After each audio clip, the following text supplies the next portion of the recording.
This is the QTV Netly News, which is also on Q Radio 103.3 FM, and I am Jacqueline Colley. Thank you for joining us. Here are the headlines. The Nigerian High Commission in Banjul has officially handed over 18 Nigerian Technical Aid Corps volunteers to the Gambian government to aid the University of Applied Science, Engineering and Technology USET.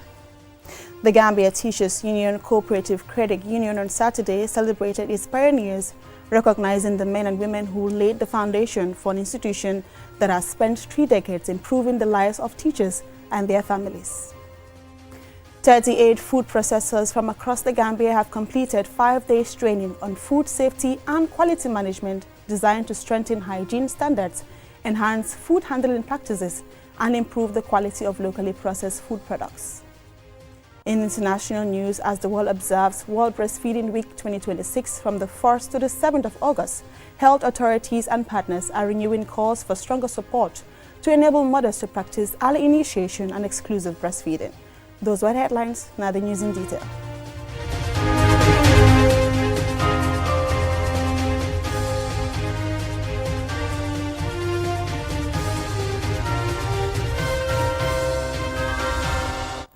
We apologize for the late start of tonight's bulletin. It was due to technical reasons beyond our control. Now on Saturday, August 1st, the Nigerian High Commission in Banjul officially handed over 18 Nigerian Technical Aid Corps volunteers to the Gambian government to aid the University of Applied Science, Engineering and Technology USET in a bid to bolster educational and technical capacity in the country. Mamna Bukar witnessed the event and she now reports. Highlighting the enduring bilateral relationship and shared heritage between Nigeria and the Gambia, key officials including representatives from the Gambia's Ministry of Higher Education and leadership from the University of Applied Science, Engineering and Technology USET gathered to witness the handing over of the latest cohort of Nigerian Technical Aid Corps NTAC volunteers.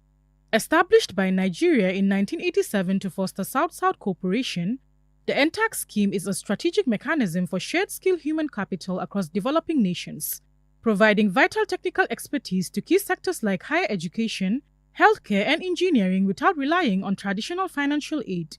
Continuing a decades-long partnership that has seen hundreds of Nigerian professionals serve in Gambian institutions, these newly arrived volunteers from diverse academic and professional backgrounds will be deployed across multiple critical sectors.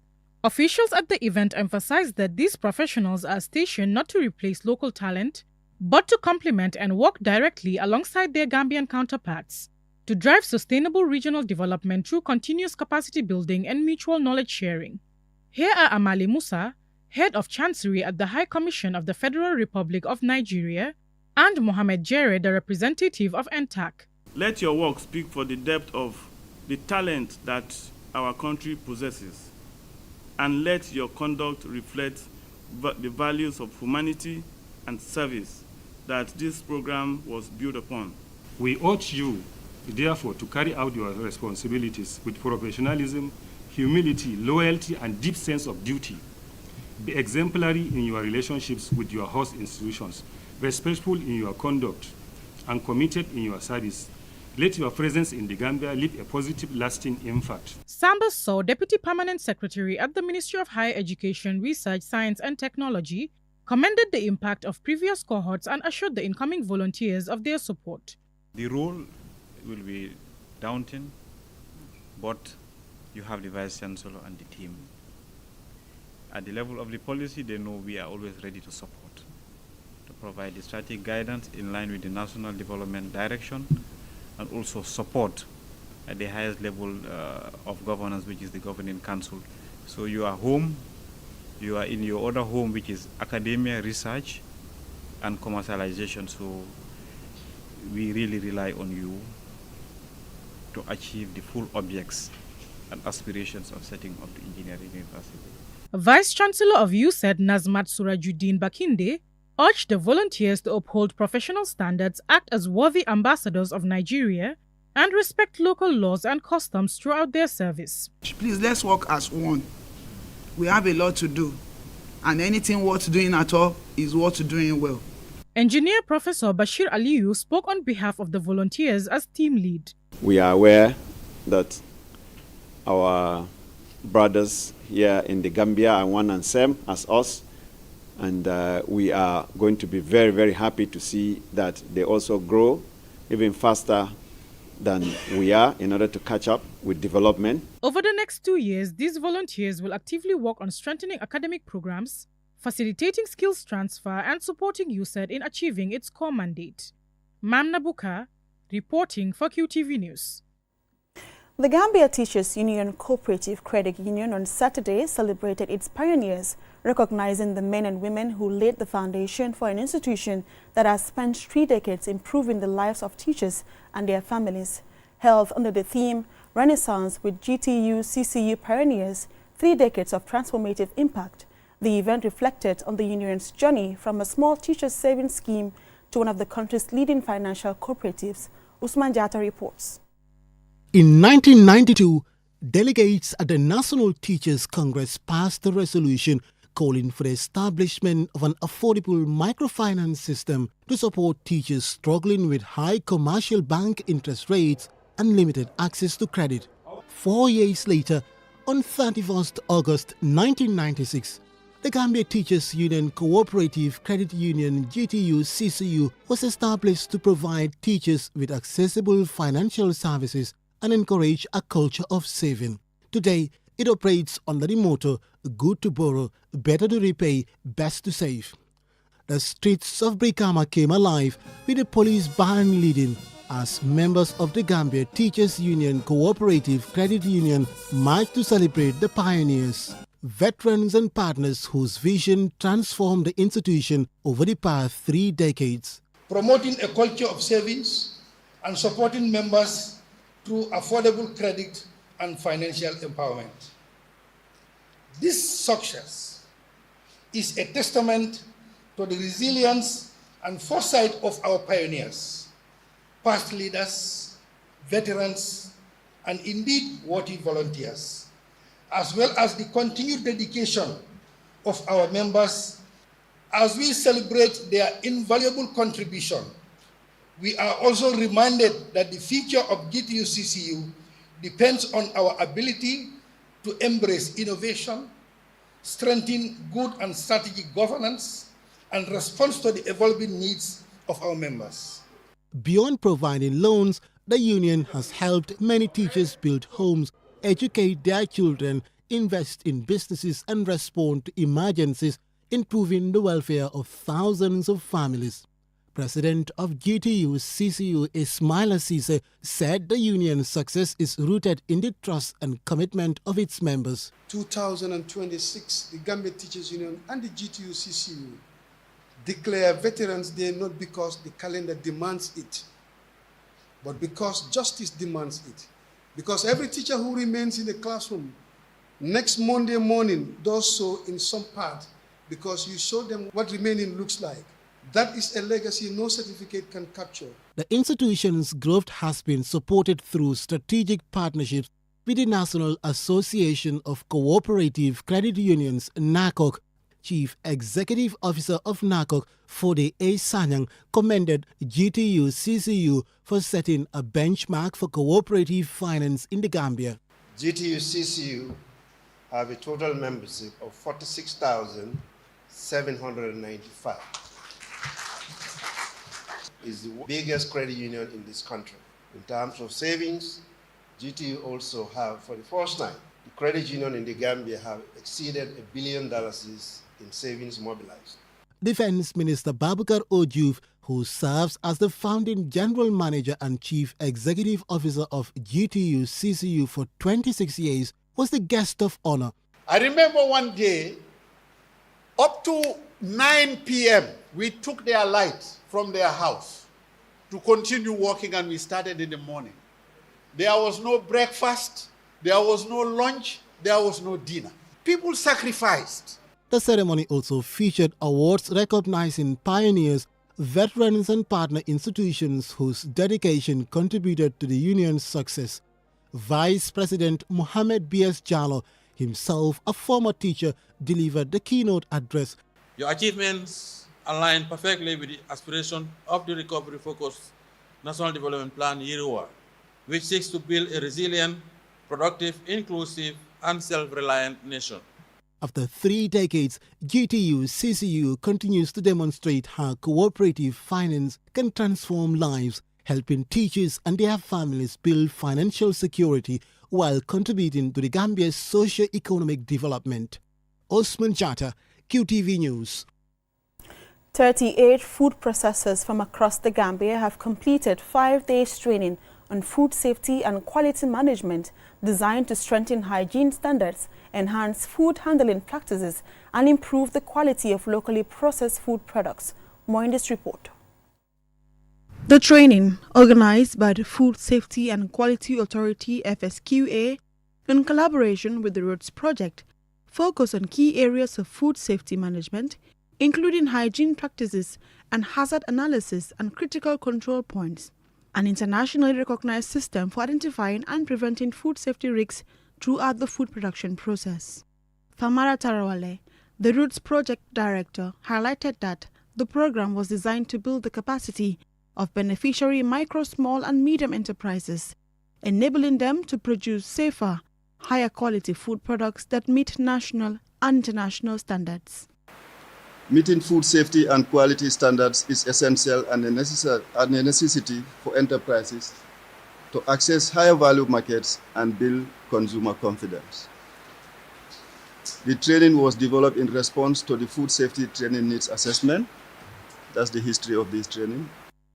The 38 participants, predominantly food processors and members of the National Food Processors Association, were selected from all regions of the country to ensure broad representation and strengthen food safety practices nationwide. Bakanding Fofana, Director of Food Control at FSQA, underscores the importance of such training. Everybody wants to access international market and the local market. You can only do that when you meet the requirements.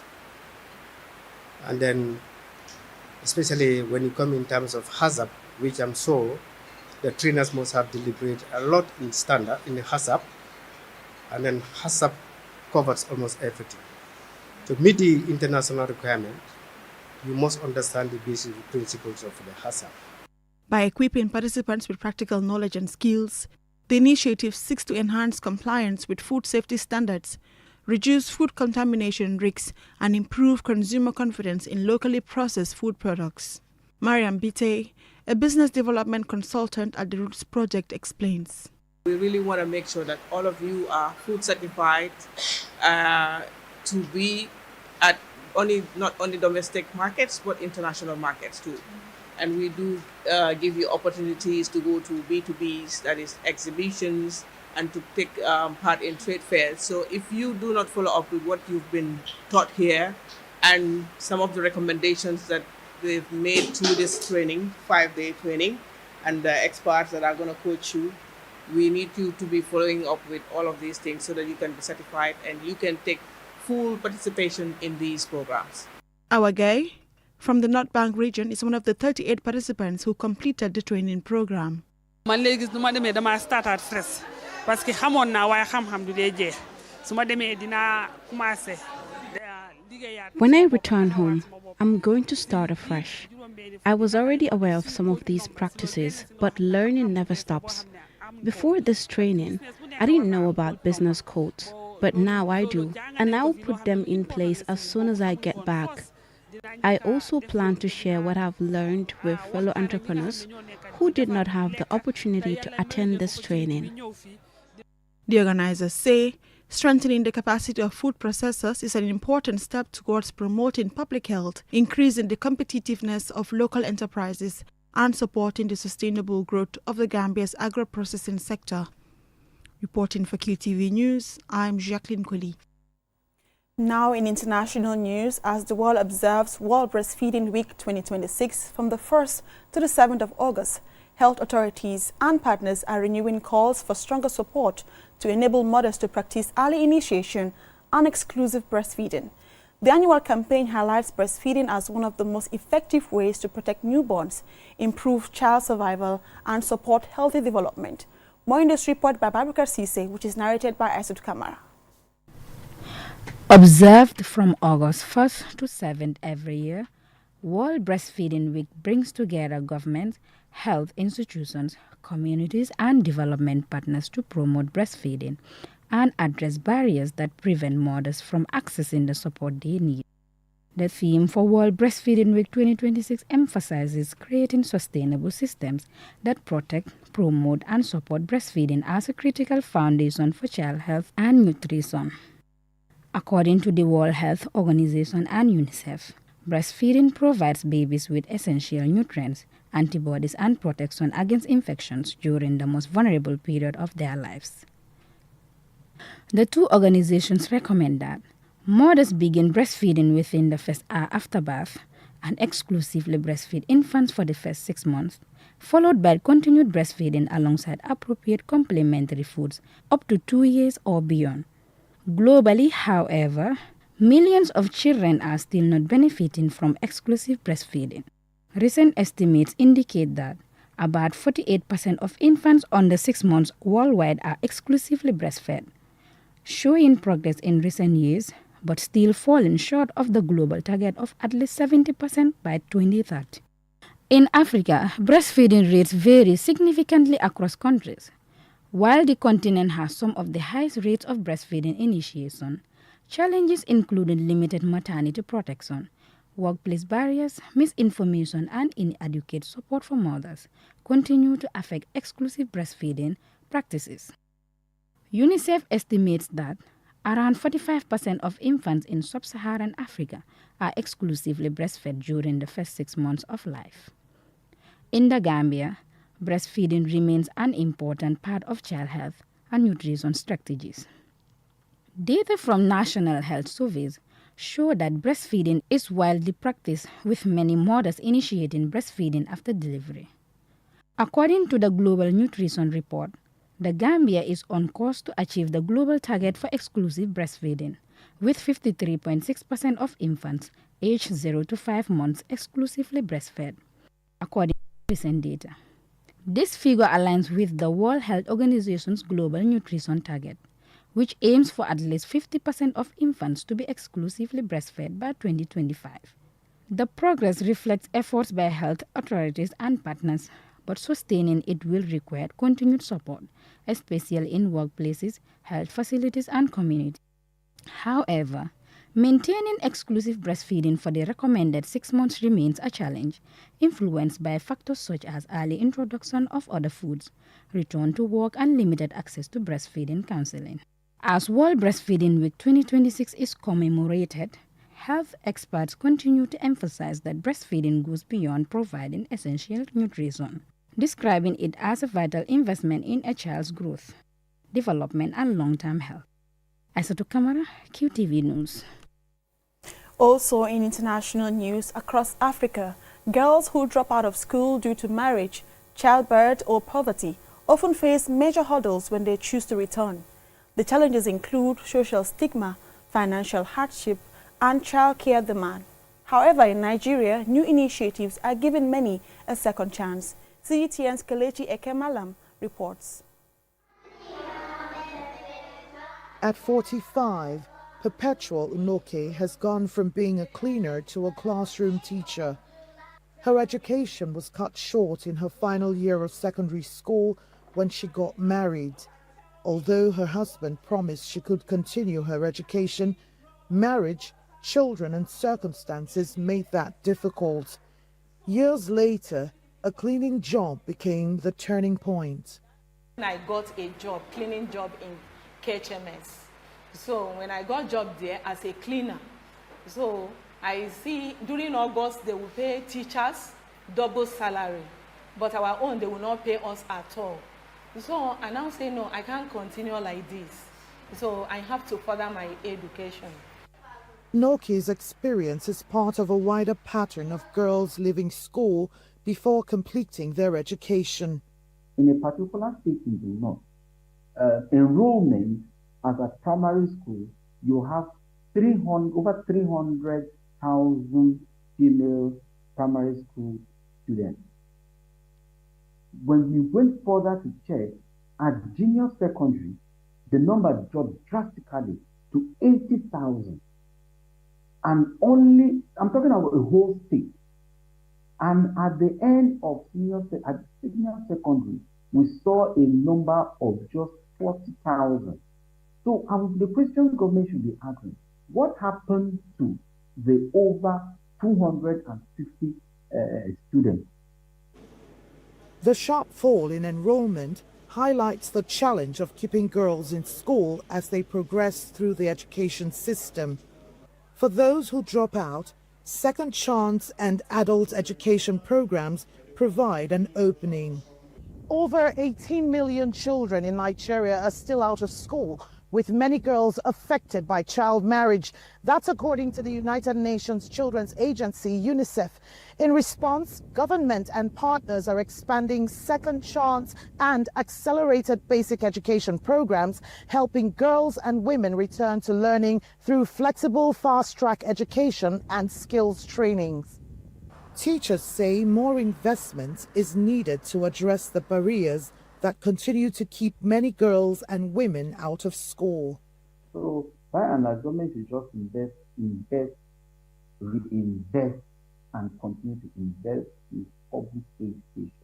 That's the only way, that's the only foundation that will give the girl child a sense of participation and a sense of commitment in formal education.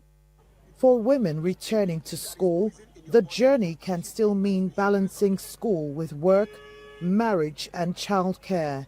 But for Unoke, going back to school has given her a new career and a second chance to pursue a dream that was interrupted years ago. Her message to other women is simple. It's not too late for them. As long as me, at my 45, can go back to school, they can do it, no matter the issue, no matter the situation. From a school dropout to a classroom teacher, Unoke's journey shows what a second chance at education can concretely mean. Kelechi Amekalam, CGT in Abuja, Nigeria. Now in sports news, Gambia's long wait for a medal at the Commonwealth Games is over after picking up a bronze in judo. And the women's 4x100 relay team came through against strong opposition to make it to the finals. More in this report. Fayenjaye's medal is the third ever medal for the Gambia and his second in successive games, having grabbed a silver medal in Birmingham 4 years ago. He was resilient throughout the contest and he came in the competition with the big ambition of winning gold in Glasgow. He spoke to QTV after his easy win in the round of 16 to reach the quarterfinals.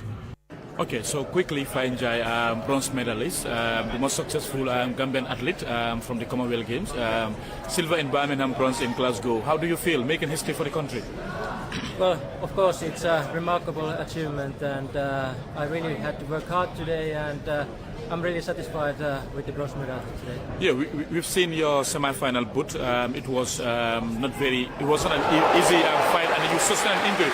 I mean, how do you develop from that mentality to get into the bronze medal? Yes, of course, you have to just forget what happened in the past and focus on the next fight and give your everything in it. Do you realize that you made history for the Gambia? Yes, I did.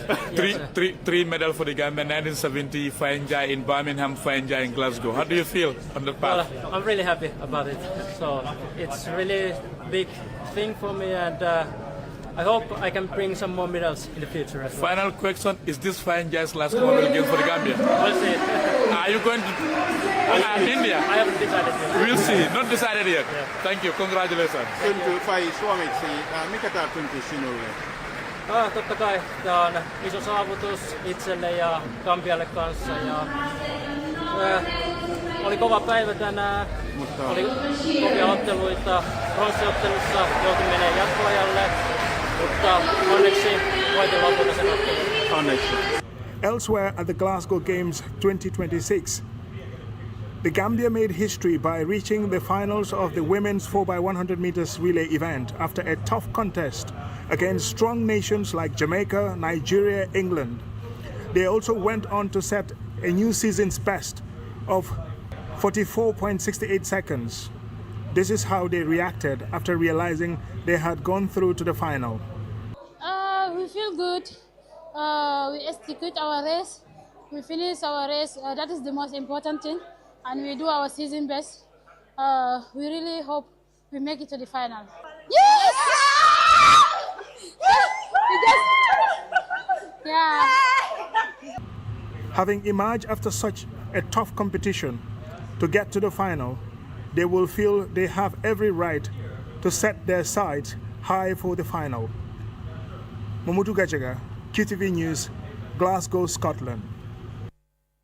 Join us tonight at 9 p.m. for the TED Fund Pleasure-thon and show your support for higher education in the Gambia. Well, that's all for this bulletin. Join us again tomorrow at 8 p.m. for the Week in Review with Ade Darame and Mamudu Mboch. Thanks for watching.